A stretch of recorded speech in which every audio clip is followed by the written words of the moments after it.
वंदे मातरम के साथ न्याय नहीं हुआ। पूरब से पश्चिम तक, उत्तर से दक्षिण तक संपूर्ण भारत को एक सूत्र में पिरोकर स्वतंत्रता के महासंग्राम में आजादी का शंखनाद बनकर गूंजने वाला वंदे मातरम देश के स्वतंत्र होते ही राजनीति का शिकार हो गया। स्वतंत्रता आंदोलन में वंदे मातरम न केवल सभाओं, जुलूसों और बड़े सार्वजनिक समारोहों में गाया जाता था, बल्कि अंग्रेजी सरकार के विरुद्ध प्रदर्शनों में और स्वतंत्रता सेनानियों द्वारा नारे के रूप में भी प्रयोग किया जाता था। मातृभूमि के प्रति प्रेम और समर्पण का प्रतीक और विदेशी सत्ता के विरुद्ध प्रतिरोध का नारा बनकर। लेकिन स्वतंत्रता आंदोलन का ध्येय गीत स्वतंत्रता प्राप्त होते ही जैसे सौतेला हो गया। आपको बता दें कि गुरुदेव रविंद्रनाथ टैगोर ने 1986 में भारतीय राष्ट्रीय कांग्रेस के कोलकाता अधिवेशन में वंदे मातरम गाया था। बाद में कांग्रेस की सभाओं में वंदे मातरम के पहले 2 पैरा का गायन एक नियमित प्रक्रिया बन गया था। धीरे धीरे यह स्वतंत्रता सेनानियों का राष्ट्रगान बन गया। यहाँ तक कि आजाद हिंद की अंतरिम सरकार की घोषणा के अवसर पर भी वंदे मातरम गाया गया था। स्वतंत्रता प्राप्ति के बाद 24 जनवरी 1950 को राष्ट्रपति डॉक्टर राजेंद्र प्रसाद ने घोषणा की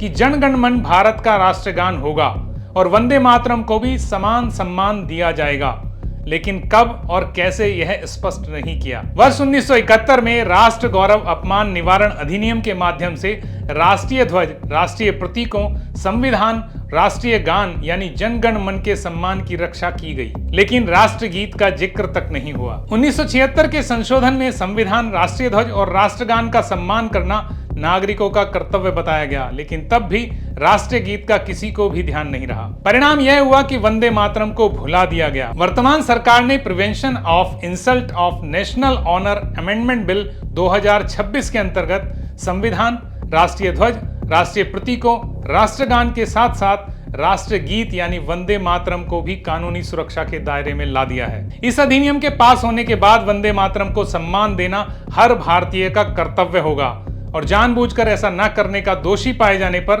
3 वर्ष तक के कारावास का प्रावधान है। और देखिए ना, संसद के मानसून सत्र में जब वंदे मातरम के सम्मान की लड़ाई लड़ी जा रही थी, तब भी कांग्रेस समेत सभी विपक्षी दलों ने वॉकआउट करके उसको वह सम्मान नहीं दिया जिसका वह हकदार रहा है। अब सबसे रोचक बात, आजादी के 80 सालों में यह पहली बार होगा जब स्वतंत्रता दिवस के अवसर पर लाल किले पर वंदे मातरम गाया जाएगा और पूरा देश उसके सम्मान में खड़ा होगा। जय हिंद, जय भारत, वंदे मातरम।